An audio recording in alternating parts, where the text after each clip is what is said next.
청국장을 애용을 하더라. 그거를 콩을 심어가지고 자라게 하고 그리고 그거를 추수해가지고 청국장을 만드는 그 과정까지 모든 과정을 인터넷에다 다 그거를 만들어 놓고 우리가 이렇게 만듭니다 하는 거를 인터넷에 홍보를 하니까 이 사람들이 그걸 보고 청국장의 주문이 생겨나는 거예요. 그래서 벼농사 지을 때보다 4배나 더 높은 수익을 얻었다고 하는 겁니다. 많은 걸 거두려면 분명히 열심히 심어야 합니다. 그런데 무조건 열심히 심는다고 많은 걸 거둘 수 있는 것도 아닙니다. 24시간 영업하는 식당도 많아요. 우리 동네에도 있어요. 그런데 24시간 영업한다고 이 집에서 24시간 영업해서 잘 된다고 그 옆집에도 24시간 영업한다고 문을 여는데 새벽 기도 드리려고 걸어서 이렇게 오다 보면 첫 번째 집은 항상 손님이 있어요. 근데 그 옆에 집은 손님이 없어요. 결국은 얼마 못 가서 그 집은 문을 닫았고 그 집은 계속 하더라고요. 그게 우리 삶이에요. 어디에 무엇을 심고 심는 것에서 끝나는 게 아니라 거뒀으면 거둔 후에는 그걸 어떻게 하느냐가 중요한 겁니다. 믿음도 마찬가지입니다. 디모데후서 4장 3절로 4절에 보시면 시작. 때가 이르니 사람이 바른 교훈을 받지 아니하며 귀가 가려워서 자기의 사욕을 따를 스승을 많이 두고 또 그 귀를 진리에서 돌이켜 허탄한 이야기를 따르리라. 아멘. 사도 바울이 디모데에게 편지를 쓰시면서 말세에 이런 일들이 나타날 거다라고 경고를 해요. 말세가 되면 사람들이 바른 교훈을 듣지 않고 오히려 자기의 욕심을 따르고 자신들의 귀를 즐겁게 하는 목회자들의 말을 들으려고 그 사람에게 그렇게 모여들 때가 올 것이다. 그런데 오늘날 현대인들의 특성을 보세요. 좋은 시인 진리의 말씀을 듣고 그 말씀을 심으려 하는 것보다는 허탈한 이야기 좋아하고요. 진리의 말씀 듣고 좋은 씨 뿌려서 복을 받으려는 생각은 잘 하지를 않습니다. 그냥 편한 것, 듣기 좋은 것만을 좋다고 여깁니다. 단 음식 먹기 참 좋죠. 요즘 백종원 씨 때문에 뭐 이 방송에 많이 뜨는데 누가 막 백종원 씨를 하는 거예요. 뭐라고 해요. 그래서 왜 그러냐 그랬더니 안 그래도 지금 단 거 좋아하고 간식이 줄였는데 백종원 씨가 그렇게 설탕을 음식하는데 이렇게 많이 넣는데요. 그러니까 그거 보고 애들이 그냥 다 따라서 한다고 그 걱정된다고 해. 그냥 가뜩이나 단 것 때문에 단 거 많이 먹어서 걱정되는데 건강 생각 안 하고 한다고. 단 거는 처음엔 입에는 좋아요. 근데 그것이 나중에는 어떻게 됩니까? 몸에 성인병 만듭니다. 안 좋아요. 말씀도 마찬가지입니다. 좋은 말씀은요, 내 가슴을 치게 하고 내 믿음의 모습을 돌이켜보게 하고 사람의 복이 아닌 하나님의 복을 얻도록 이끌어가는 거예요. 그런데 그냥 듣기 좋고 편하게 살아가려고 하는 말들만 따라가다 보니까 마음같이 점점 굳어져 갑니다. 오늘 여신도 주일입니다. 우리 여신도 회원들 그리고 우리 모두 다 좋은 말씀의 씨를 뿌리는 1월을 시작할 수 있기를 바랍니다. 그리고 그 좋은 마음밭을 통해서 12월에 하나님께서 주시는 말씀과 삶의 복된 열매를 풍성히 거둘 수 있는 우리 모두가 될 수 있기를 주님의 이름으로 축원드립니다. 오늘 우리가 함께 봉독한 마태복음 13장에는 모두 7개의 천국에 관한 비유가 있어요. 7개에 대한 그 천국도래의 과정에 대한 비유인데 1절에 보면 바닷가에 예수님이 앉아서 이렇게 돼 있어요. 근데 계속 말씀드리지만 바닷가가 아니고 여기는 갈릴리 호수입니다. 호수에 배를 띄워놓고 그 배에 지금 예수님이 앉으셔서 이 모래밭에 백사장이 앉아있는 백성들을 향해서 말씀을 전하는 거예요. 왜 그렇게 하는가 하면 호수에서 바람이 불면 말을 해도 뒤은 확성기가 없는 그 시대는 말이 가장 크고 멀리 퍼져나갈 수 있는 방법은 바람 타고 가는 거예요. 그래서 예수님이 지금 배에 앉으셔서 사람들을 향해서 말씀하시는 천국에 관한 비유입니다.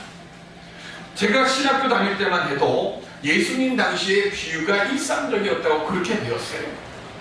그런데 얼마 전에 우연히 신학 서적을 다시 하면서 공부를 하다가 보니까 예수님 당시에는 비유가 일상적이지 않았다는 거예요. 그 비유가 예수님이 지금 하시는 이 말씀이 일상적이 된 것은 400년 후인 5세기경부터가 일상적이었던 거예요. 그러니까 지금 예수님께서 비유로 말씀하시는 것이 뭐냐면 그 당시에는 다른 사람들이 잘 안 썼던 거예요. 그러니까 비유로 말씀을 하실 때 사람들이 들어도 그게 무슨 말인지를 못 알았어요. 오늘 제자들도 사실은 예수님께서 씨 뿌리는 비유를 먼저 말씀하셨을 때 그 말이 무슨 뜻인지를 몰라요. 그래서 나중에 예수님께 와서 그게 무슨 뜻입니까 하고 여쭈니까 다시 예수님께서 지금 풀어서 말씀하시는 게 오늘 본문 말씀이에요. 그러면 왜 예수님이 그 당시에 사람들이 잘 이해하지 못하는 이런 비유 같은 어려운 말씀을 왜 쓰셨을까? 그 당시 사람들은요, 예수님께서 말씀하시는 하나님의 나라에 대한 관심이 없었어요. 그러니까 예수님이 하나님 나라에 대해서 직접적으로 말씀을 하면 아, 우리나라 독립을 지금 얘기하는 거다 하고 그렇게 생각을 해. 그러니까 사람들에게 한 번 더 생각하게 하기 위해서 비유로 지금 말씀을 하시는 거예요. 그런데 이 비유에 말씀이든 직접적인 말씀을 하든 사람들은 그 말씀을 못 알아들어요. 그래서 우리가 공독하지는 않았지만 13절 14절에 보면 듣기는 들어도 깨닫지 못할 것이고 보기는 보아도 알지 못할 것이다 라고 하는 이사야 선지자의 말씀을 예수님이 말씀하세요. 그러면 씨 뿌리는 비유는 무슨 뜻일까요? 씨에는 유전자의 지도가 있어요. 무슨 얘기인가 하면 모든 씨는 땅속에 들어가면서 내가 열매를 맺을 수 있는 한 최대로 나는 많은 열매를 맺겠다고 하는 각오를 가지고 땅속에 들어가요. 한 알에 미라를 심지만 나 한 개니까 한 개 맺겠다고 하는 마음 가지고 들어가는 씨는 없어요.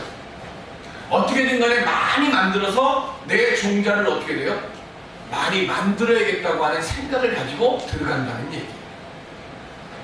그러니까 모든 씨는 많은 열매를 맺을 가능성을 가지고 있는 것이고 그 씨의 가능성이 온전히 드러나게 되는 건 뭐예요? 씨가 문제가 아니라 밭의 문제예요.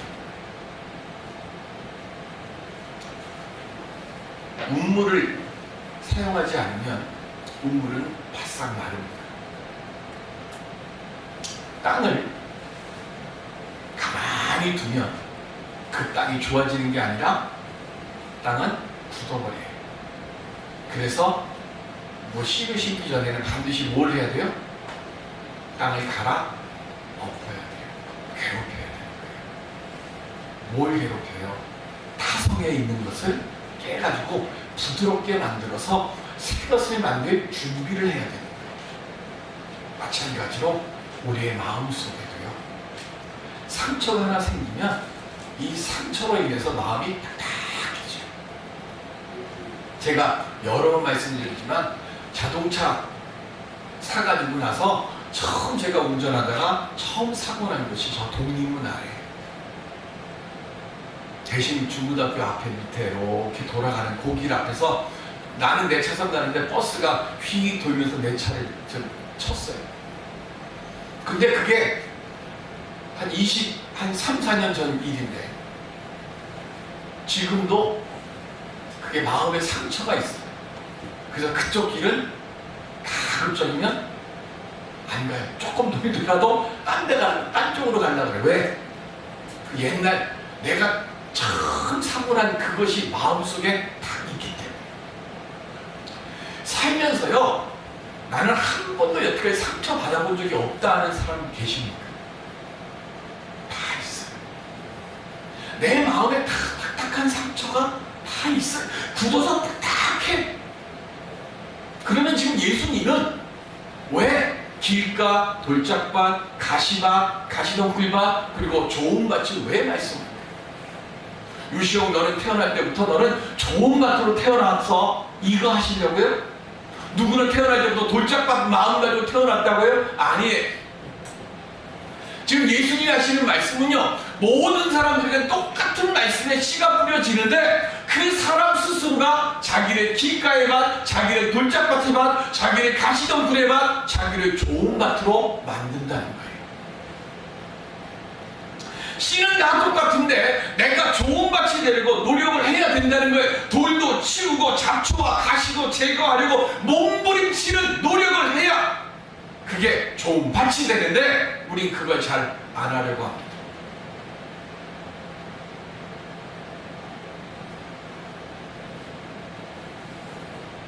찬송가에 보면 여러 해 동안 죽더나 세상 연락을 즐기고라는 가사 찬송이 있어요.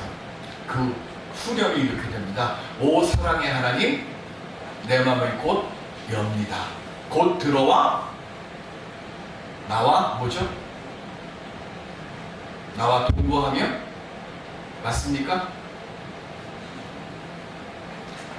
우리가 저 같은 경우는 40년 넘게 나와 동거하며 이렇게 했어요. 근데 새 찬송가는 나와 함께하며. 이 찬송 아니까 우리 찬송 부르면서 278장인데요.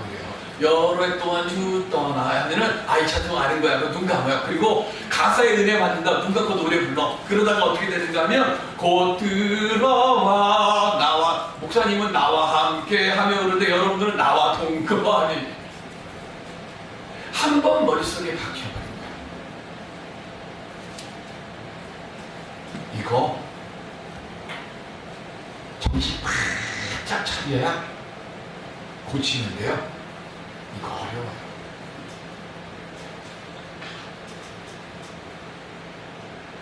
어디 교육 가가지고 애들한테 화나는 얼굴로 얘기하지 말고 아무리 속에서 천불이 나도 웃으면서 얘기하고, 그리고 얘기하기 전에 내가 너를 사랑해서 이 말을 하는 거야 라고 하는 말을 꼭 한 다음에 그 다음 말 하래요. 그래서 배울 때는 열심히 적어요. 그리고 강사님 말씀이 옳다 그래요. 근데 집에 들어서 애들이 딱 하는 꼴을 딱 보면 갑자기 그거 싹 잊어버리고 제일 먼저 뭐가 나는 왜! 먼저 나오지. 굳어져 버리는 것, 몸에 배어있는 것, 이거 고치는 게 어려워요. 이렇게 하면 안 된다는 거 알아요? 그런데 또 그 자리에 가 있어요. 잡짓하지 말라고 그렇게 얘기 들어요. 그래서 그 얘기 들을 때는 하면 안 되지 그러는데요.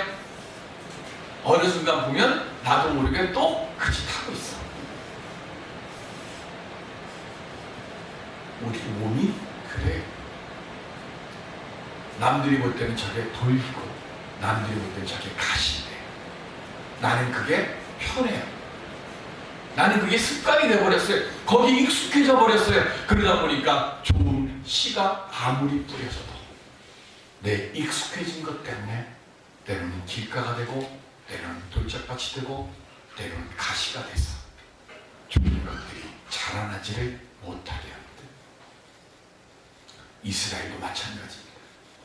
그들은 오랫동안 기다려온 것이 하나 있어요. 메시아.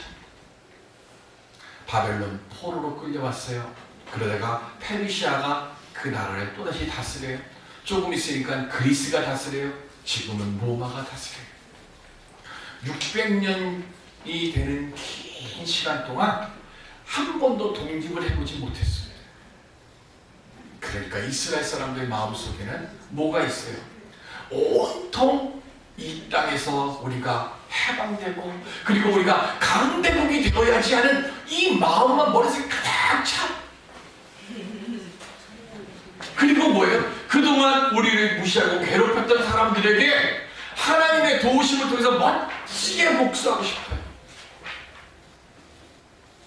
내가 노력하고 내가 조금씩 이렇게 해갖고 착실하게 만들어서 무언가 튼실하게 세우고, 그리고 남들에게 인정받도록 느리지만 더디지만 착실히 차분차분하게 해갖고 힘을 모아가지고 어느 순간 빵하고 보이는 게 아니라 한순간에 그냥 갑자기 하나님이 도와주셔갖고 그냥 확 뒤집어가지고 세상의 사람들이 깜짝 놀라게 하고 싶어. 그게 이스라엘 사람들의 마음속에 있는 돌멩이와 가시 덩쿨이 된 겁니다. 예레미야 12장 13절에 보시면 시작. 무리가 밀을 심어도 가시를 거두며 수고하여도 소득이 없은즉 그 소산으로 말미암아 스스로 수치를 당하리니 이는 여호와의 분노로 말미암음이니라. 아멘. 성경에서 말하는 가시와 가시덩풀, 가시밭은요 구원받지 못하는 상태를 말해요. 아담과 하와가 처음에 범죄한 뒤에 하나님께서 그들에게 저주를 내주시고 심판을 하시면서 뭐라고 말씀하시는가 하면 너희 이마에 땀이 흘러야 너희들이 음식을 거둘 것이다. 그런데 땀을 흘려도 원하는 대로 걷지 못할 거다. 왜? 그 밭에 내가 가시와 가시덤불을 줄 거기 때문에. 내가 애쓰고 수고하는데요 그것만큼 거두지를 못하게 하나님 막아버리신다는 거예요. 왜? 하나님께서 좋은 것을 주셨는데 내 스스로가 그것을 가시와 가시덤불을 만들어서 그거를 가로막았겠습니까? 하나님께서도 이제 너희들이 세상을 살아가면서 내가 애쓰고 수고한 것보다 더한 무엇이 너희들에게 있어야 너희들에게 그 은혜의 감사함이 주어질 것이다. 그럼 어떻게 하면 내 마음속에 탁탁한 것이나 돌멩이나 가시를 제할 수 있을까요? 오늘 본문 23절에 보면 말씀을 듣고 깨닫는 자는 결실하라 그랬어요. 여기서 말하는 결실이라고 하는 것은 말씀을 듣기만 하는 게 아니라 실천하는 거예요. 교회 좀 다니시죠? 그러면 하는 얘기가 제가 말씀을 듣는데 그 말씀이 이해가 안 가서 이해되는 교회 갈게요.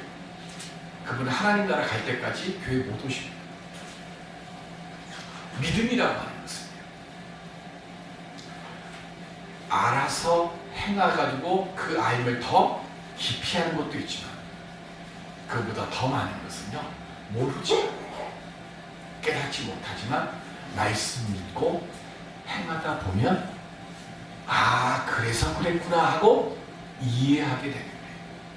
가장 중요한 것은 뭐냐면 듣기만 하는 게 아니라 실천하는 것이 중요하다는 거예요. 마음밭을 좋은 밭으로 만드는 길은 예수님께서 우리에게 말씀하신 알려주신 것은 뭐냐? 듣고 그리고 이해가 되든 이해가 되지 않든 들었으면 그것을 실천하다 보면 이해가 되고 깨닫게 되어진다는 거예요. 그것을 성경에 이렇게 말씀합니다. 신명기 11장 26절에 시작. 내가 오늘 복과 저주를 너희 앞에 두나니. 아멘. 하나님께서 모세를 불러서요 그리신산에 올라가서는 백성들에게 뭘 말하라 그러면 축복을 말하래요. 그리고는 그 맞은편 산에 에발산이 있는데 그 에발산에 올라가서는 뭘 말하라고 해요? 저주를 선포하라고 합니다.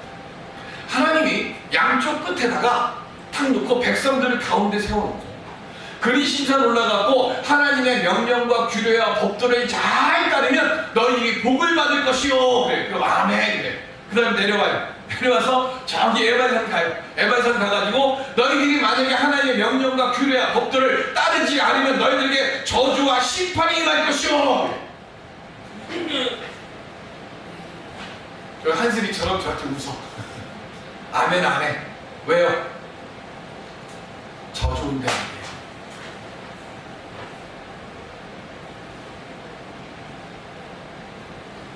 요한복음 3장 18절에 보시면 시작. 그를 믿는 자는 심판을 받지 아니하는 것이요 믿지 아니하는 자는 하나님의 독생자의 이름을 믿지 아니함으로 벌써 심판을 받은 것이니라. 아멘. 신명기에는 복과 저주로 말했어요. 양쪽 끝에. 그런데 요한 사도는 뭐하고 뭘로 했어요? 멸망과 영생. 예수님의 말씀을 듣는 자는 뭘 얻어요? 영생을 얻어요. 말씀을 거절하는 자는 멸망을 얻어요. 성경은 딱 길을 주시는 거예요. 이미 씨는 뿌려져 있어요. 영생과 멸망, 축복과 저주의 씨를 지금 이미 줬어요. 그러면 그것을, 그 좋은 씨, 그 씨를 아름답게 만드는 건 누구예요? 우리 각자. 내 스스로가 좋은 가치를 만들어서 복의 자리에 머물러 있어야 되고 영생의 자리에 머물러 있어야 하는 거예요. 마틴 루터가 이런 말씀을 했습니다. 성경은 살아있다. 성경엔 입이 있어서 내게 말씀을 하죠. 성경에는 발이 있어서 나와 동행하시고 성경에는 손이 있어서 나를 이끌어 주신다. 말씀이 이끄시는 대로 살아갈 수 있는 우리들이 되기를 바랍니다.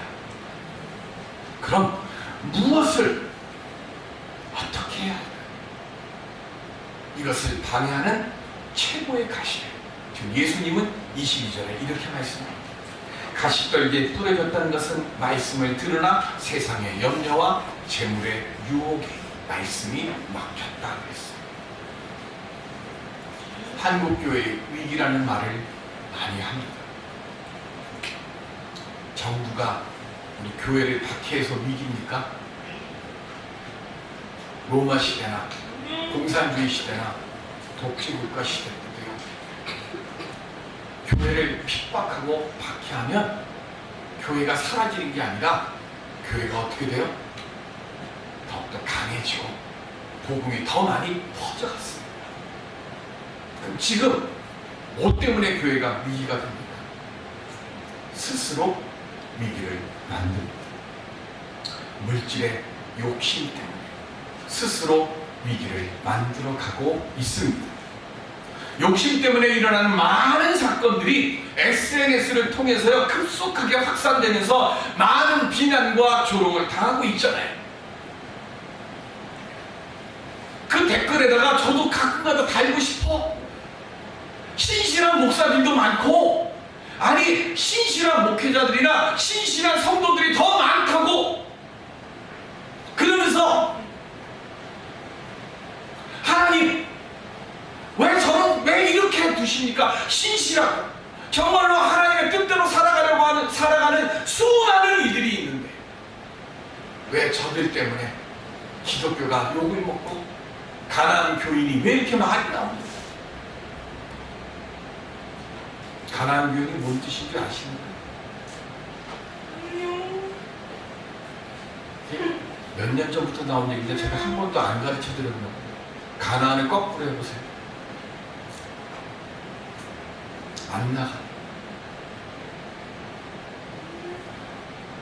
예수님은 믿는데 안 나가요. 사람들 때문에.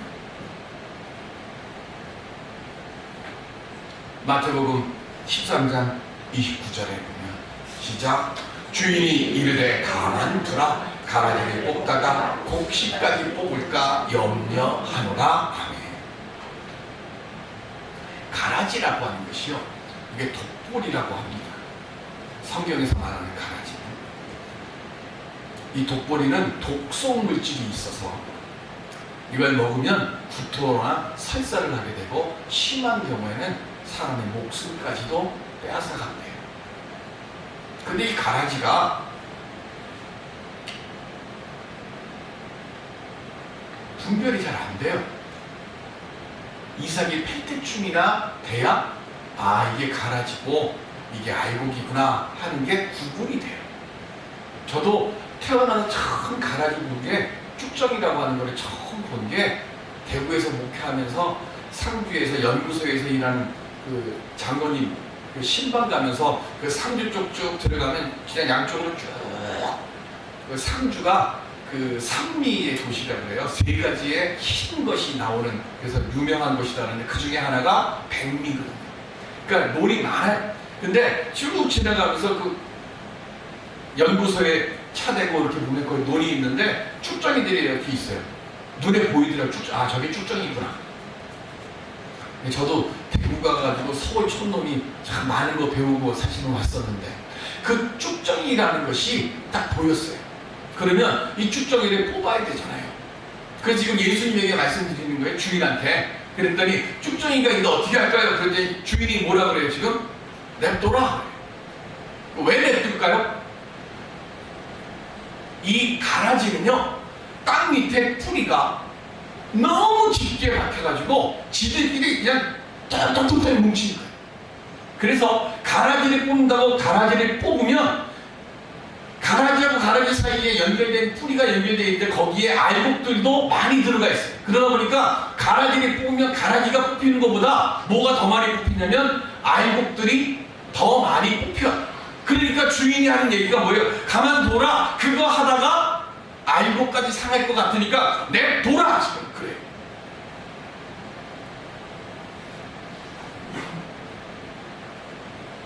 교회는 완전한 공동체가 아닙니다.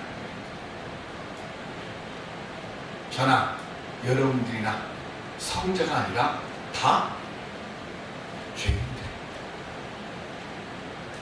죄인들인 우리를 부르셔서 하나님의 거룩한 일을 하라고, 소금과 빛의 역할을 하라고 우리를 부르셨습니다. 그런데 그 일을 하다가 보면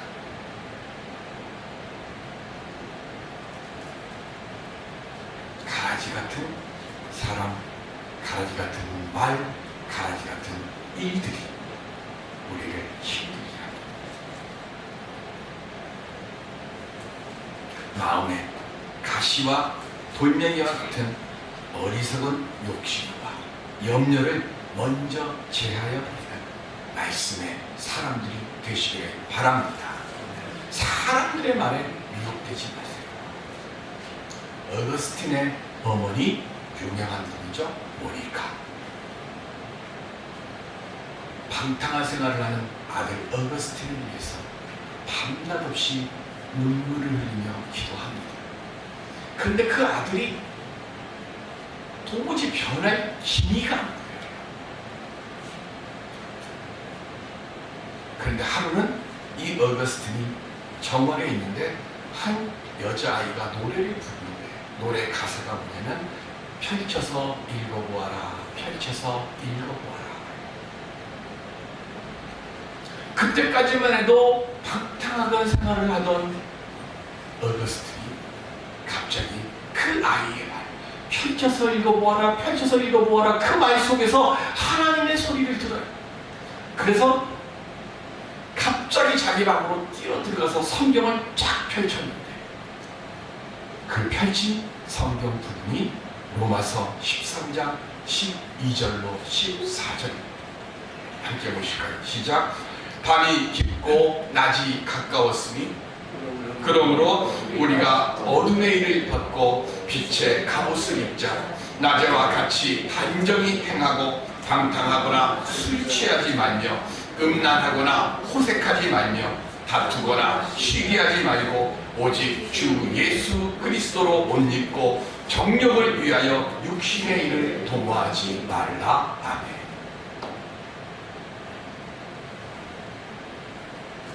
술 취함과 방탕함 속에 살았습니다. 호색함 속에서 살았습니다. 그런데 펼쳐보아라는 그 말씀을 듣고 성경을 쫙 펼치는 순간 자기의 삶의 모습이 그대로 있는 그 말씀이 눈에 확 들어오는 거예요. 이 말씀을 자기의 마음에 심었어요.